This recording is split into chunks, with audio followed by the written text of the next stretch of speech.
आहुरी घनीभूत हेब घूर्णिबलय। आज एही सबु जिले में वर्षा संभावना जानिबा संपूर्ण खबर ता पूर्व वीडियो को लाइक और चैनल को सब्सक्राइब करनथिले एबे ही सब्सक्राइब करी पाखरे आसुथिबा घंटी चिन्ह को दबाई दियंतु। एणिकी खसिबा पारद बढ़िबो शीत। गत किछि दिन हैला बेला ताती 30 डिग्री उपरे रहुथिबा बेले राति रे ठंडा अनुभूत हेउछि। मात्र गतकाली ठारू राति तापमात्रा 2 रु 4 डिग्री खसिछि। ठंडा बढ़िथिबा अनुभूत हेउछि। तेबे सोमवार अर्थात 9 रु खसिबो ओ ठंडा बढ़िबानी पूर्वानुमान करिछि पाणीपाग विभाग। किंतु एबे दक्षिण पूर्व बंगोपसागर सृष्टि होइथिबा घूर्णिबलय आहुरी घनीभूत हेबो। 12 तारिख रु यह श्रीलंका उपकूल छुई पारे। 14 रे दक्षिण पूर्व बंगोप ओ दक्षिण अंडमान सागर रे लघुचाप रूप नेब।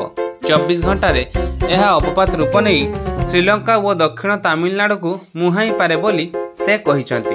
पश्चिम वायु प्रभाव रे एबे राति सारा तापमात्रा अधिक रहुची। पश्चिम वायु प्रभाव रे आज और आसंता काली किछि स्थान रे वर्षा हेबार संभावना रहिछि। आज खोर्धा, अनुगुल, ढेंकानाल, जाजपुर जिले रे वर्षा हेबार संभावना रहिछि। 8 तारिख रे आभ्यंतरण ओडिशा और उत्तर ओडिशा रे वर्षा हेबार संभावना रहिछि। किछि स्थान रे कुआपथर माड़ सह होई पारे। 9 रु ठंडा बढ़िबो। 10 और 11 तारिख रे ठंडा अनुभूत अधिक हेबो।